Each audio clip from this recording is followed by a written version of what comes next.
This is a special presentation of American Experience. Major funding for American Experience is provided by the Alfred P. Sloan Foundation. National corporate funding is provided by Liberty Mutual and the Scotts Company. American Experience is also made possible by the Corporation for Public Broadcasting and by public television viewers.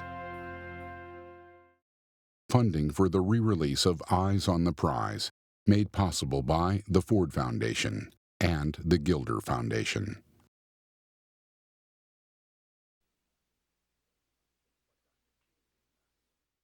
I know the one thing we did right was the day we started to fight. Keep your eyes on the prize. Hold on, hold on. Keep your eyes on the prize. Hold on. Blue skies smiling at me. Nothing but blue skies do I see. When Brown against the Board of Education was decided in 1954, I happened to be downtown in Nashville, Tennessee, with my high school teacher, and we were buying some materials for the senior class play. I was graduating that year. And I saw the headline on the case, and I said to my teacher, you know, this means that next year all the kids will be going to school together. And, well, you know, they won't have to be going to separate schools. And she said, it's not going to happen quite that fast. Not next year. No more segregation. No more segregation. 10 years after the Supreme Court ruled school segregation unlawful, the fight for black progress had moved north to Boston, Massachusetts. When we fight about education, we're fighting for our lives. We're fighting for what that education will give us. We're fighting for a job. We're fighting to eat. We're fighting to pay our medical bills. We're fighting for a lot of things. So this is a total fight with us. By the 1960s, a small but growing number of parents and teachers were complaining about conditions in the schools. Here I was, a brand new teacher, coming into my first teaching experience, and I walked into this old building built in 1842, named after a wonderful New England writer, Louisa May Alcott, and I had 42 students, 36 seats. We didn't have new crayons. We had a box of old Nubley crayons. Pencils had to be collected at the end of the day so you would have enough for the children for the next day. There wasn't enough white paper. Books were often in short supply and sometimes contained lessons that damaged. And here was this book I found, which had, it had the word niggers in it, 10 little niggers sitting on a fence, 9 little niggers playing in a line, and it was just like 10 little Indians, 9 little Indians, and it was very offensive. Many of the Negro parents believe that a predominantly Negro school is inferior per se, but we here in Boston do not believe that premise. Louise Day Hicks said that the schools were fine the way they were. The city's top vote-getter in the mid-60s, Hicks chaired the Boston School Committee. In 1965, 1 in 4 students was black. Only 1 in 200 teachers was black, and there was not one black principal. The NAACP brought parents' concerns to the school committee. We just wanted them to say, yes, there is segregation in the schools, and we wanted them to acknowledge that the problem exists and to commit themselves to do something about it. I feel that at this time, any school that is predominantly Negro is an inadequate school. I didn't hear what you said, Mrs. Johnson. I said that any school that is predominantly Negro in Boston is an inadequate school. But Mrs. Johnson, the superintendent of schools, has stated as his policy that a racially imbalanced school is not educationally harmful. Well, Mrs. Hicks, Madam Chairman, may I say this? Superintendent Orenberger and yourself and other committee members do not have children in a racially imbalanced school, so you do not know what the effect is on our children. statement that we made to the school committee said that where there were a majority of black students, there was not concern for how these kids learned, that there were crowded classrooms, temporary teachers, not enough books, and supplies were low, and all of that kind of thing. Even physical conditions were poor. Community activists could not force the school committee to acknowledge a problem. So all that brains, I think it just needs some goodwill and some common sense. Parents responded with a variety of strategies throughout the mid-60s. They organized one-day school boycotts in freedom schools, but short-term protest was not enough. They ran candidates for the school committee, but they lost. They pushed through a state law outlawing racially imbalanced schools, but the school committee refused to enforce it. Not yet 15% of the city, blacks were a minority too small to strongly influence elections or elected officials. So parents took matters into their own hands. Some set up voluntary programs that moved children to empty seats in white schools. We decided that where there were a large number of white students, that's where the care went, that's where the books went, that's where the money went.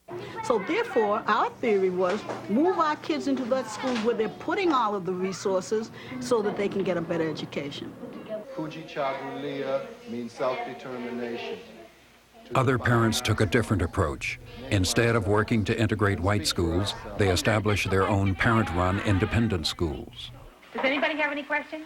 No. Go to work.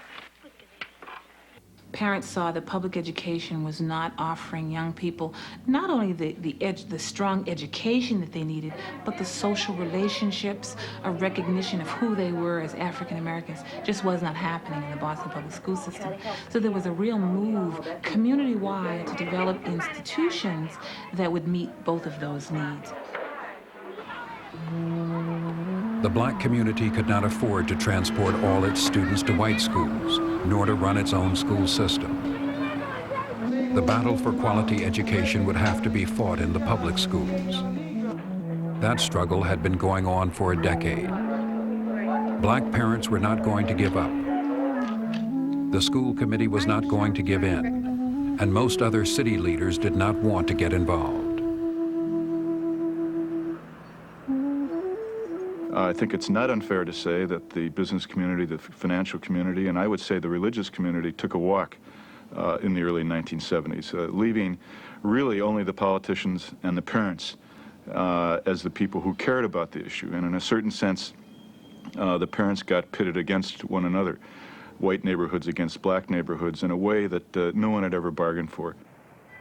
In 1972, under NAACP leadership, black parents filed a class action suit against the school committee in federal district court. A confrontation was looming that would change the city in ways never expected. We filed a lawsuit in the federal court because there was no other place for us to go. It was literally the court of last resort. Here we go, Boston! Here we go! Come on! In a city where neighborhoods were divided by race, desegregating the schools would mean busing children from one neighborhood to another. I wouldn't care if they were green or purple. It's the idea of putting my kid on a bus when I have a school right across the street from where they should go. I don't care what color they are.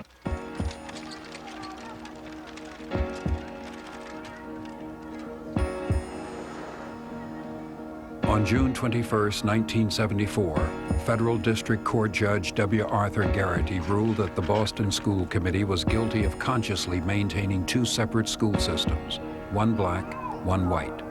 He ordered an immediate remedy, citywide busing, to start in September. Less than a mile separated two of Boston's poorer neighborhoods. Roxbury was the heart of the black community. South Boston was Louise Day Hicks' home and a center of white resistance. Students were to be bused between the two neighborhoods. When Garrity's decision came down in June of 1974, we were sunk when we heard some of the remedies, the one of busing to South Boston, because those of us who had lived in Boston all of our lives knew that this was going to be a very, very difficult thing to pull off. With the opening of school only 12 weeks away, political differences among blacks gave way to shared concern for the safety of the children. Freedom House, a Roxbury community center, coordinated black preparations for busing. One of the objectives during that period over the summer was to assure that there would be a peaceful transition and that we would commit ourselves to do that. We stand united at this critical time to provide leadership and resource to the parents and children who are residents in our community and those children with their parents who will be attending public schools in this community. We call on other sections in the city to assume the same kind of responsibilities that we are assuming. Boston is a very hidebound, distrustful, turf-conscious, class-conscious, parochial city full of people who did not make much progress over the years. I'm talking about white folks. They were not middle-income people. They were poor folk, and they were running hardscrabble operations. And they were scared folk. By the time busing came around, these people were ripe for revolution. It's tearing them apart.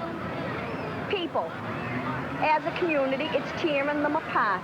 They may say this is helping, it's tearing them apart. I'm not for this, I don't care, my one will not go to school, but it's tearing them apart. Well, I'm the mayor, and the first recognition is that it's a court order that has to be enforced by the city, that it's a final decision, that it's irrevocable, and that I'm going to be responsible at a minimum for public safety, and at a maximum for the social health. In a way, it's a little exaggerated, but the morals of the town. It's a moral question, as well as a political question. What I did was respond politically. I felt that In a series of coffee hours set up in homes throughout the city, the mayor met with white parents opposed to busing. All right, but it's not behind us yet. It'll be a painful process going through it because the South didn't just slide through it. It tore them apart as it will help to tear us apart. The mood was one of confusion, concern, and fear because the elected officials during that summer of 1974, after the order had been given by Judge Garrity, were very often making statements that this would not happen. Now, how can we beat the federal court? By getting some strong anti-busing legislation from Washington. So I suggest to you, if we're going to win, if you're going to keep your children in their neighborhood schools, that you join with the rest of the city on September the 9th in a grand march before the federal building. Just because I'm white doesn't mean that the 14th Amendment doesn't apply to me either. I am white and I want my rights. Demonstrators had come to the federal building to protest Senator Edward Kennedy's support of desegregation. His family had always been the pride of Boston's Irish community. But now, the crowd turned on Kennedy. Those people out there don't care to listen to you. Well, that's fine.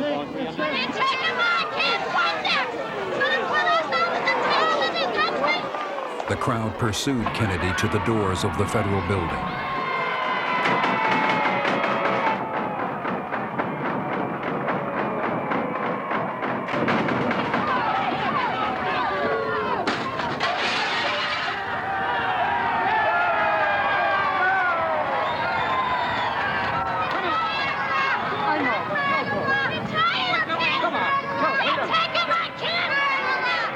School was due to start in 3 days.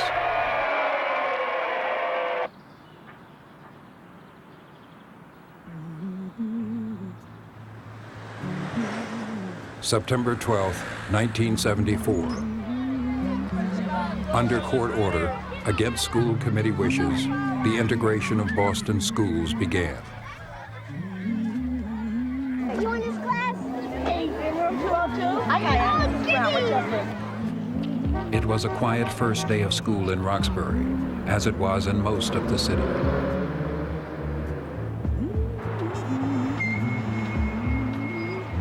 A committee of black parents waited inside to greet the few white students who came to Roxbury High School.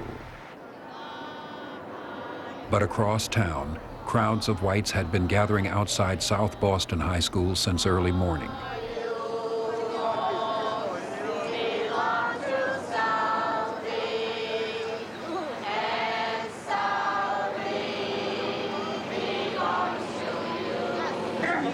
Let's go, gentlemen, let's go. Come on, go to school or go home. Come on, La Rosa, let's go. The school's headmaster had been at South Boston High for 9 years. Let's go, gentlemen.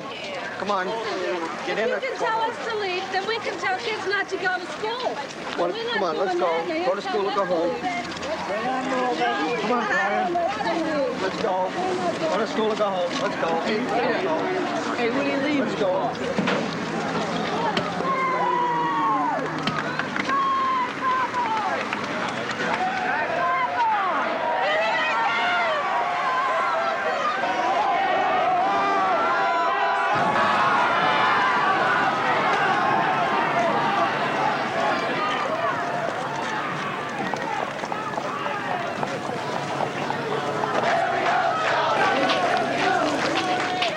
Inside, things were quiet, with most white students absent. At the end of the school day, more trouble waited outside. On the evening news, Bostonians saw school buses being attacked as they left South Boston.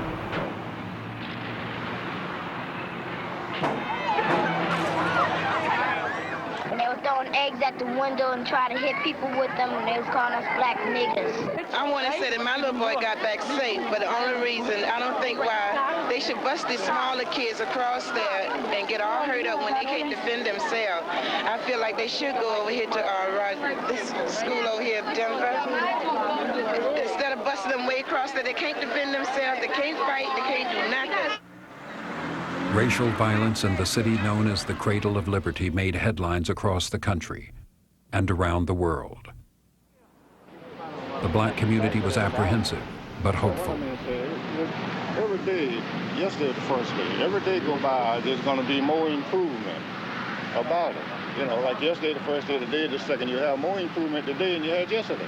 Gotta be. Yeah, you know, and it's going to continue that way till they get better, but it's going to take a while. You can't do it all in one day.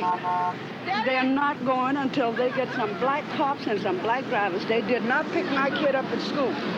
Left her over there. Left her in South Boston? Left her in South Boston. No, they left over there. All those people out there are Irish. They left her out there. And they refused to go get her. Whites staged a citywide school boycott, a tactic borrowed from the civil rights movement. At the boycott's peak, more than 50% of all white students stayed home. Well, the boycott was that if there were no children in school, they couldn't implement the plan. So we decided to, and it came from another being. It came from the Freedom Schools in Roxbury in the 60s. We had a community meeting, asked the parents, explained what we thought, and asked the parents if they would go along with the boycott. The majority of people did. I did not support the boycott, and I sent my my son to school from the very first day, and for a long period of time rode the bus by himself. I know who you are, and you're a sellout too, lady. People have their right to Yes, we wouldn't even bring them up. We fear for their safety. Send them. But for one lousy day, they couldn't have boycotted. One day. One day. But they couldn't do that. My kids are out, and they're not going. It was very difficult for us. It was almost like getting up every morning and going to war. And many days I would come home and I would think about all the liberals that got on the buses and went south when for sit-ins and boycotts in the South. I really would come home and wonder, you know, where were they now? The message was clear.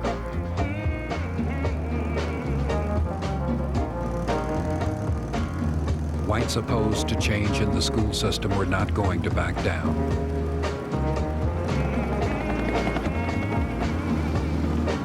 most schools were calm, but some were battlegrounds.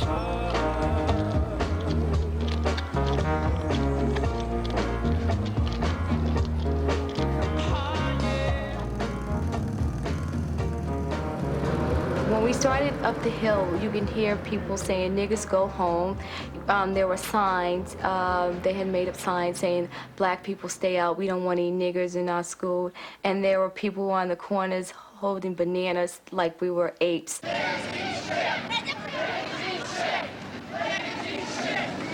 As we went up the hill and approached the school, our students got very, very quiet.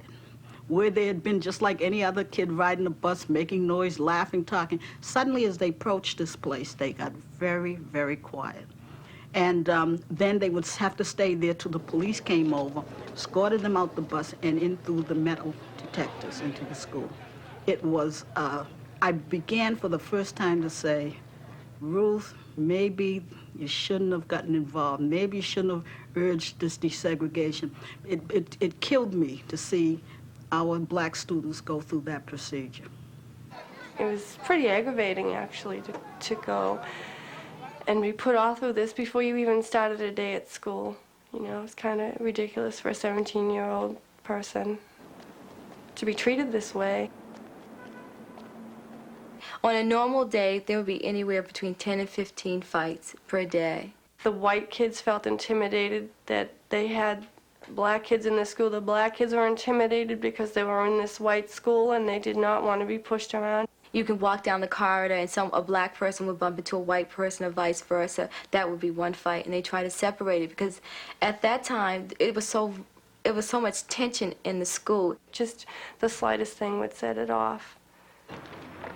The NAACP surveyed black students on problems at South Boston High. About a week later, I was sitting in my office one night, and I reached into my briefcase, and here were these forms. So I took them out, and I began sort of absently to read through them. Because as I read through one after another of these forms, what I saw was that these kids couldn't spell.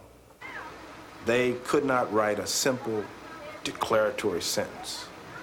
And as I read these forms, none of which were grammatically correct or spelling proper, I just started to cry. It was impossible to explain the feeling of pain on the one hand, but on the other hand, I knew we were right. But the fight to correct years of miseducation was overshadowed by fear and violence. In October, a South Boston mob pulled a passing black motorist from his car.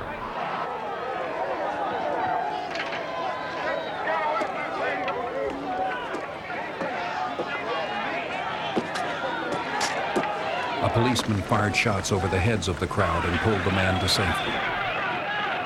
We don't teach our kids to hate anybody. All we want for our kids is to love and to get a decent education and to live decently as human beings. But we're not even distinguished as human beings as far as East Boston goes or South Boston. We're niggers. And I would be damned if I had any child of mine exposed to anything like that. I wouldn't want my child to sit beside it because, see, I'm not going to teach it to hate. And that's what's happening. That's the lesson that those kids have been getting out there in South Boston. Stand beside Mommy, sweetie, and throw a rock at the nigger. For the first time, the mob violence in South Boston was echoed in Roxbury. Groups of black students roamed the streets, pelting white passersby with rocks. I deplore the violence that I've read about and seen on television. I think that's most unfortunate. Whites opposed to busing took heart from Gerald Ford's first press conference as president. I have consistently opposed forced busing to achieve racial balance as a solution to quality education. And therefore, I respectfully disagree with the judge's order. Boston was left on its own. The city's neighborhoods grew even more isolated and hostile. But this city should have been open to everyone, and it wasn't. And it was that fear that if you stepped out of your place, you could be attacked. There was no leadership that said it's off limits. I never heard any public official on the state level or on the city level come out and say, this is a good thing, we should all learn together, we should all live together. There was no encouragement from anybody. I call it complete official neglect. South Boston, December 11th, 1974. A fight at the high school between a black and a white student got out of hand. I remember the day Michael Faith got stabbed vividly because I was in the principal's office, and all of a sudden you heard a loud commotion and you heard kids screaming and yelling, saying, he's dead, that black nigga killed him, he's dead. Oh, geez, we were close enough that we saw there was blood, you know, on the hallway floor. White students left. Rumors spread. South Boston residents and others surrounded the school. The black students were trapped inside. Everybody but the police off the apron.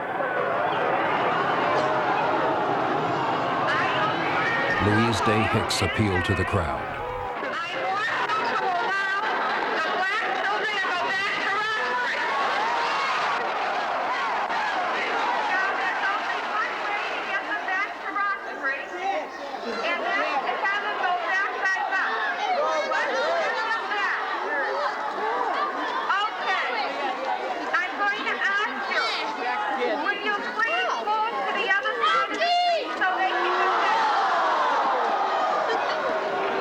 I remember the police cars coming up the street, or attempting to, and turning over the police cars, and I was just amazed that they could do something like that. And the police tried to get horses up.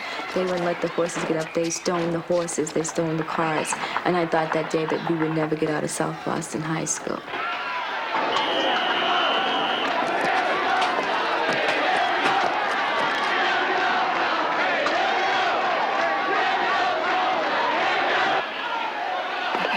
Black community leaders and officials worked out a rescue plan. Volunteers rode decoy buses to the school. Frankly, we were scared. But we went up, when we got closer to the school, we could hear the noise, and it's like a hollow feeling when you go up that hill.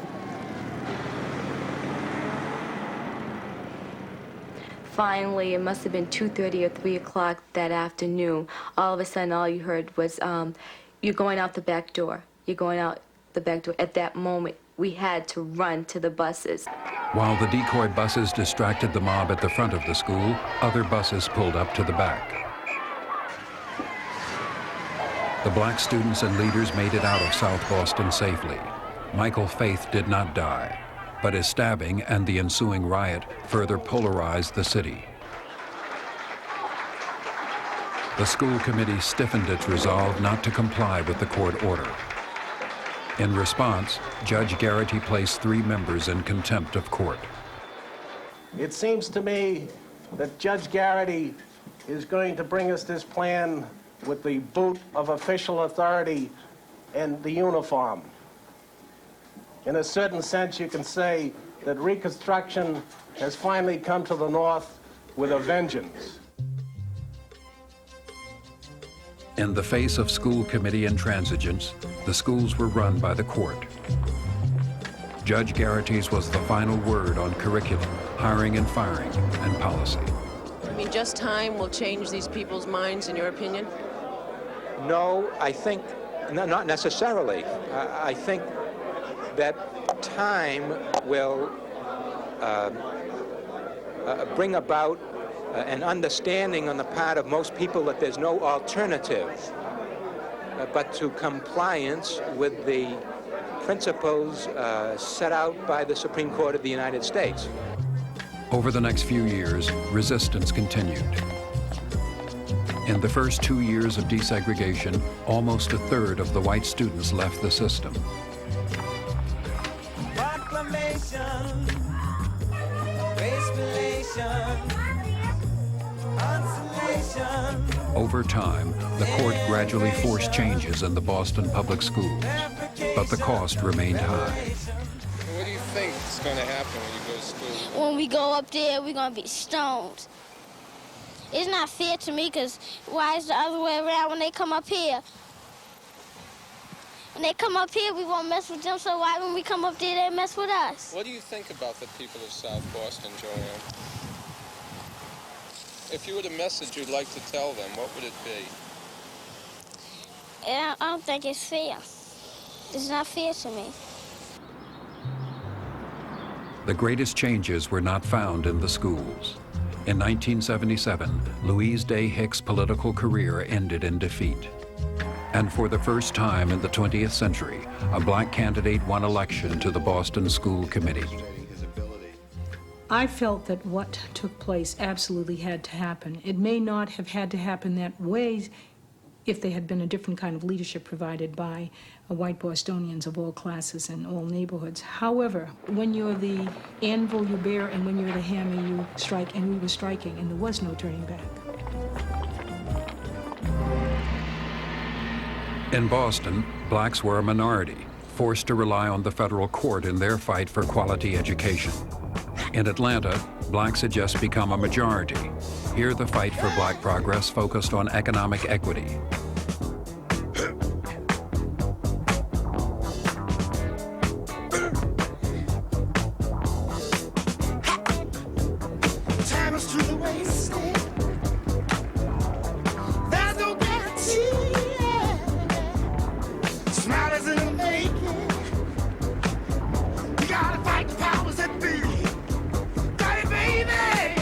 In October 1973, Atlanta made history.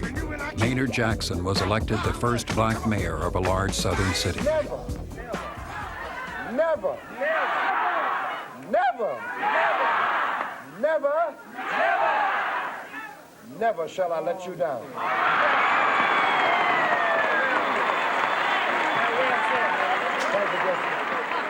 Being the first black mayor is what you wish on your enemy. Okay? And I say that with tongue-in-cheek. A great pride to be mayor of Atlanta, and every black mayor has been the first black mayor of America. I'm sure has felt the same thing, but it truly is part hell.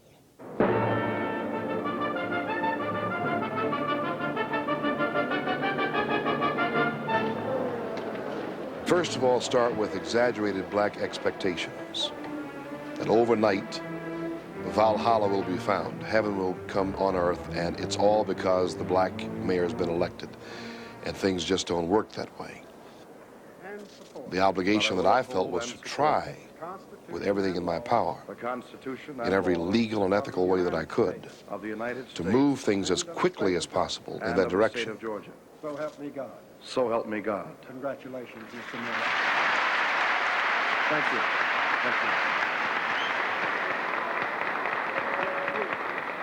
We must see the other Atlanta, the one across the tracks, the inner city one, the Atlanta in the valleys and the shadows just beyond the first expressway exits one passes when leaving downtown. It really made a difference, because that's the first black mayor we had. And that's what we was working hard for, to bring a black person in office, you know, that knew some of the plight of the poor peoples. All of a sudden I became the mayor not just of Atlanta, but of the black people in Georgia and even some neighboring states. Now, equally important and equally difficult was what we found in the white community. Exaggerated anxiety. That anxiety was, oh my God, what are we going to do? We got a black mayor. What does this mean? Is this the end of Atlanta? We had just come through a runoff election where my opponent ran a campaign that said Atlanta's too young to die. I support the white candidate, and as most white people did. Yeah, we were very frightened because we had nothing to go on, there'd been no experience there, and we had no idea what was going to happen. I came to Atlanta in the summer of 1972, and I had read Ebony magazine and seen where it was Black Mecca, and there were people saying that if you were black and had a college degree, this was the best place in the world to live. It's an excellent place for some black peoples. It is. It's an excellent place for some black people, but not for all black peoples. It's not an excellent place to live. Because if it was an excellent place to live, they would give people some jobs. Atlanta was hard hit by a nationwide recession. Many Atlantans subsisted on unemployment benefits. Well, it's $37 a week. It's not much to live on. It won't even cover food expense for 4 kids and myself alone. The thing about it is that it may seem like a nice vacation to some people, but it's really, really bad for the economy, and people are really worried about it. Jackson moved into a public housing project for a weekend. The Thomases were selected to be his host family. So it was very strange. And the strangest thing to me was that they chose me to house him. So when I got off from work, I came up to the edge of the apartments and I looked down in the court, and the court was just full of news media, just full of people. I know I couldn't go through that crowd, so I turned around and I went all the way down through the back. And I crawled up my back steps to get in my house to avoid the news media. But when I got in the house, then I seen, the mail coming. I know I had to open the door then. It was just a mob, really. Just a pew mob. Just fell all in the doors, standing all up on my furniture, so. We want to dramatize what are dramatically horrible conditions, so that people will understand when we begin to talk about dramatic changes and dramatic corrective action. So we're not just overreacting. The conditions here defy description. The mayor had limited impact on federally funded public housing. But Jackson did have the power to change the way the city operated. He hired more minorities and women.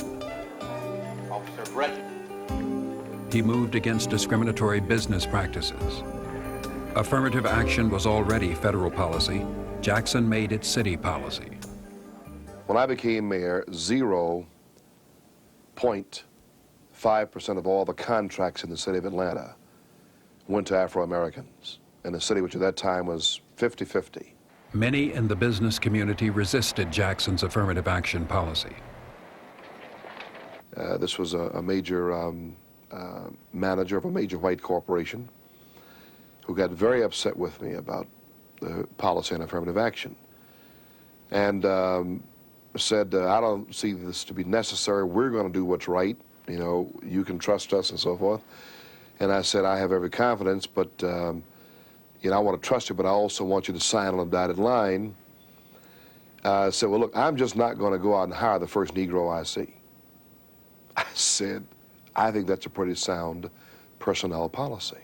I said, I wouldn't either. Jackson's support of black business pulled him into the ring with Muhammad Ali at a promotional event. This is our ode to Ali. Dance like a butterfly, sting like a bee. My fists are so fast that they'll dazzle Ali. The champ may be strong, but he isn't all there if he thinks he can beat this dynamite mare. But I'll tell you this, and you better know it. I may not be a fighter, but I'm darn sure a poet. So come out and see it, the fight of the year. I'll face Ali's challenge with courage, not fear. Because he may be a fighter, but I'll throw out this dare. He wouldn't survive for a week being mayor.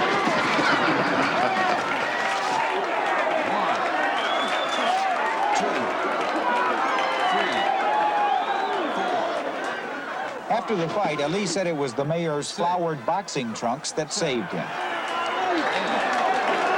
One thing is for sure, Ali has learned that you cannot fight City Hall. The challenge to Jackson's affirmative action policy was about to escalate. The issue, airport expansion.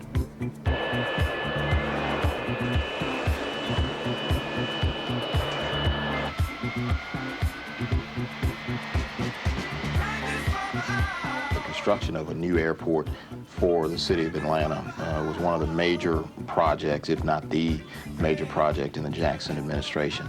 There were a number of big construction projects between 1976 and 1979 or 80, but this was the crown jewel. Planning was already underway. But despite public criticism, Jackson announced that construction would not begin without full black participation. Emma Darnell, one of the first 2 women commissioners ever appointed in Atlanta, was responsible for implementing affirmative action guidelines. When you begin to move in public policy in areas that involve race, you can expect a great deal of emotion. The bidding processes that we've had in this city have stood for years and years like a granite rock. They've been steady and they've stood, and we've had very little problems with them as long as we adhere to the lowest and the best bid. Operationally, but there are 2 relevant laws already on the books which I think impact upon this question. The first, and the white power structure downtown couldn't deal with Emma, because not only was she black and a female, but she was smart and she was a very excellent communicator. So she would look at the contract, and if it didn't have the appropriate amount of minority participation, she said, take that back, get it right. They couldn't deal with that, not a black female. I looked at how the power structure members dealt with each other. If they disagreed, they'd say, you know, to hell with you, and, you know, you're a so-and-so and all this, but they would not walk away from the relationship. I said, that's fair enough. I can deal with that. My preference was to do it as a team. If we stumbled, let's stumble together. If I made a mistake, fine, say I'm a dummy, but don't walk away from the relationship. I was dead wrong. When times got hot, even some of the closest friends I had in the business community, I'm talking the white power structure now, said, Maynard, that was the dumbest thing I've ever seen, and goodbye. So I miscalculated.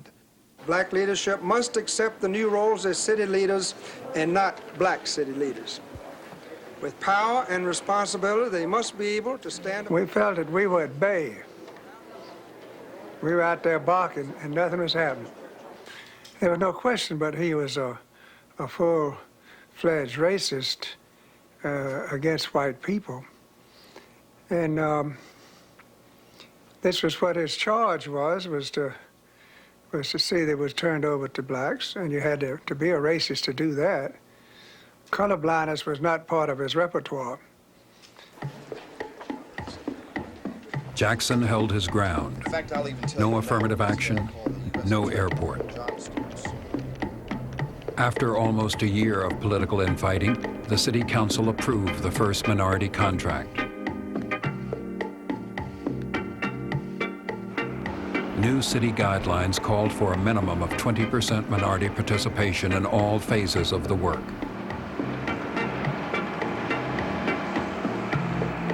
Affirmative action opened up opportunities for some, but times were still hard for Atlanta's working poor. Demanding higher wages, the city's sanitation workers went out on strike. I mean, he promised the money, and the money is there, so we may as well give it to us. Or give us something. Jackson said the city had no money to meet the strikers' demands. But some thought that he wanted to prove that he could hold the line on spending, even against a predominantly black union. They think is that a liberal black mayor with a pro-union background would not dare to defy any demand they would make. We didn't strike Maynard because he was black. We struck him because our folk were picking up garbage, working among maggots, and we felt that they needed to get paid for doing that. $7,000, $8,000, $9,000 a year, in our opinion, was not enough. Representing Atlanta, I urge all city employees to report to work immediately. I emphasize that those who ignore this directive will be discharged. Jackson gave notice to 1,000 strikers, most of whom were black.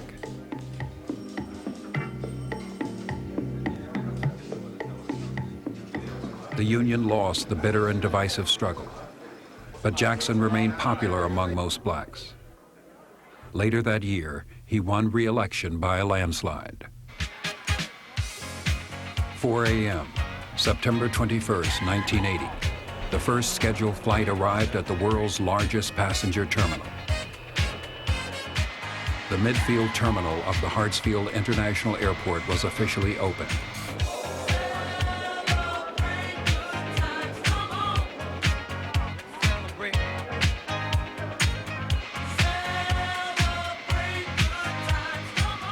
Confounding critics who labeled affirmative action a social experiment doomed to fail, the $700 million facility was completed on schedule and on budget, with a minimum of 20% minority participation in all phases of the work.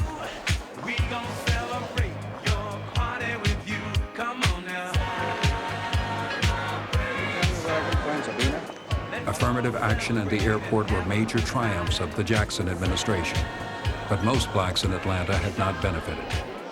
By the time the airport opened, Atlanta was the second poorest city in the country. There were clear limits to what local electoral power could achieve. Electing blacks to office was only the beginning. We were, for all practical purposes, engaged in a revolution. We knew that that's what it was. It was still the civil rights revolution. Those persons during the 60s laid down their lives and died to put us into these positions of power. We did not consider these positions of power to be ends in and of themselves. Dr. King taught us to remember our roots, remember our brothers and sisters who are still now locked in the dungeons of deprivation.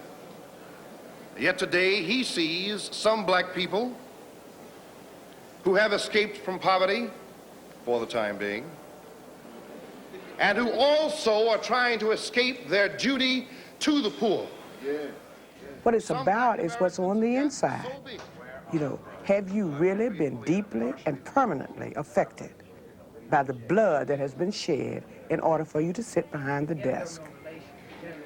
Do you actually feel any sensitivity and responsibility to all of those folk out there and those churches and those programs who stand up and give you big applause, believing that you stayed on the case? Or are you really in there trying to hold your ground to get your house, get your car, get your BMW, get invited to the right receptions, and be considered a leader? We won't go back. We won't go back. We won't go back. We won't go back. We won't go back. October 1977. Black students nationwide were worried. Affirmative action in higher education was under attack. In 10 years of affirmative action efforts, the numbers of black students enrolled in colleges and universities had more than doubled. When I went to Washington to run education in the Carter administration in 1977, one of the first things that happened was the head of my statistical agency came in to see me, and she said, "Good news, the college-going rate for blacks is equal to the college-going rate for whites for the first time in American history." Thank you for my fun. Thank you, Lord. Thank you for my books. I thank you, Lord. Thank you for my good sisters. Thank you, Lord. So this was just wonderful news.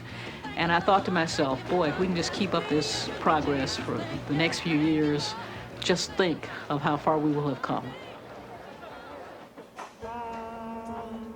Black progress was facing a challenge. Alan Bakke was an engineer in his 30s when he decided to become a doctor. He was turned down by 12 medical schools, twice by the one at the University of California at Davis. Bakke sued Davis. He alleged its affirmative action program unfairly limited his chances of admission. But Toni Johnson was admitted to Davis Medical School. First in her family to attend college, she had gone to Stanford University on an academic scholarship and graduated in 3 years. When I was selected for UCA Davis and went into Davis, it was not until well into my first year that I had any idea that I had been selected through affirmative action. Certainly I had met all the criteria for regular entrance. Certainly there were other students, white students, who did not even meet the same criteria. Their GPA was far less than mine. Their MCAT scores were far less than mine. So I had no idea that I had even come in through affirmative action. Okay, you want to hold him?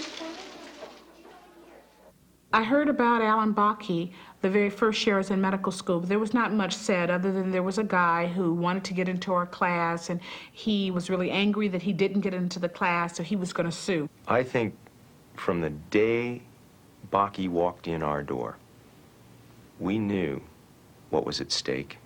Back then, people said that these programs, like the Davis program, are great things because they include people and bring them into the class, and I think the shortcoming of that analysis is they forget that when you bring in one person, you're keeping out another person. The Bakke case reached the Supreme Court and stimulated a national debate on affirmative action. I think we were making enormous progress before anyone conjured up with this perversion of affirmative action. I believe there's been a good faith effort, too, on the part of most Americans to comply, to drop the blinders that too many of us have worn over the years. No, the progress has been made. But what we are now seeing, and what I fear, frankly, is a backlash, and a very serious backlash. You see this in unions, for example. You see this in colleges, even in colleges, where people are saying we must discriminate against someone who happens to be white and happens to be male. When you start talking about affirmative action as being preferential treatment, you have already set up a situation where anybody who is the beneficiary of preferential treatment will lose. If you say reverse discrimination against somebody, it already sounds like a bad thing is happening, and you don't focus on what the injustice was. If, in fact, women, blacks, Hispanics have been excluded, the question becomes, how do you include them? How do you make up for the legal wrong? Hundreds of people camped overnight on the steps of the Supreme Court to gain admission to what was being called the most important civil rights case since Brown versus Board of Education. Archibald Cox defended UCal Davis. He argued for using race as a factor in selecting qualified applicants, not to discriminate against whites, but to remedy the effects of generations of discrimination against blacks. Bakke's lawyer, Reynold Colvin, presented his client as one discriminated against because of his race.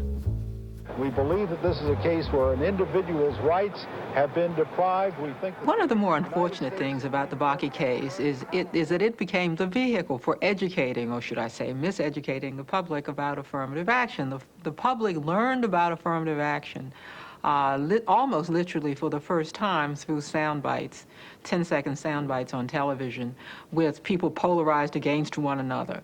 As a result, what is really a quite complicated concept, one hard enough to explain even if you have a lot of time, became digested as an element of unfairness. The Supreme Court handed down a divided decision. The only thing clear was that Bakke would be admitted to Davis.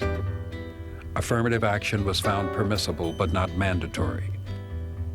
Civil rights advocates worried that the court had backed off from unequivocal support.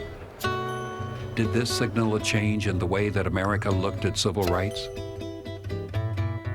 You think it's going to be bad for minorities? I think it's going to be definitely bad for minorities. I think people would instead of, the sincerity involved in really going out and getting minority students into different professional schools, that sincerity will be lost, all right, since there is a legal precedent stated now that, it sort of kills the thrust of the program. By 1979, the climate of opinion had changed almost completely in the country on issues related to civil rights and the advancement toward equality for blacks in American society. For example, people would say, well, we can't have equal opportunity and excellence at the same time. And what did they mean by excellence? In many cases, it seemed that they meant an absence of black folk at every level of any importance in the society.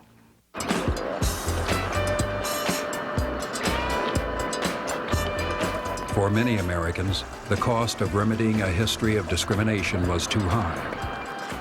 For others, the cost of turning back were all too clear.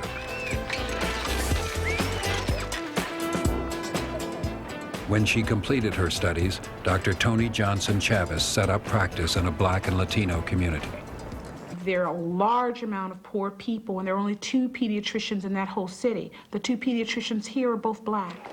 If the two of us had not been trained in that era and were not here, who would fulfill that need? That's the question I asked then, and that's the question that I ask now. I've come so far.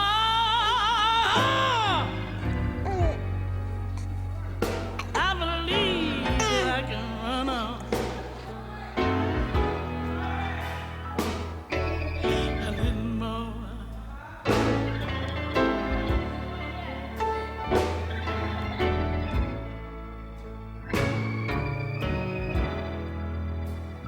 I've come so far.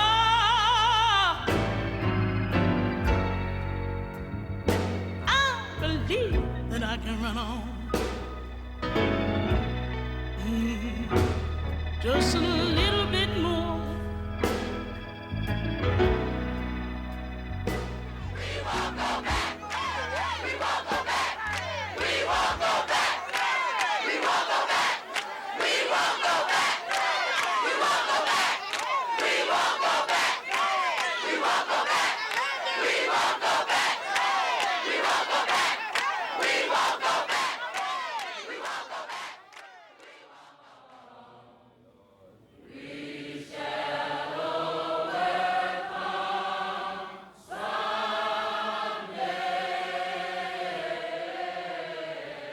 Oh,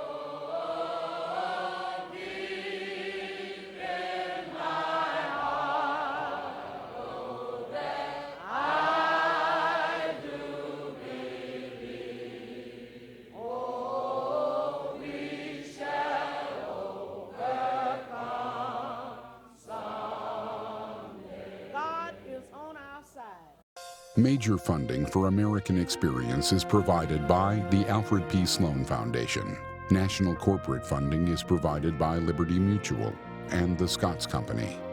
American Experience is also made possible by the Corporation for Public Broadcasting and by public television viewers. Funding for the re-release of Eyes on the Prize, made possible by the Ford Foundation and the Gilder Foundation.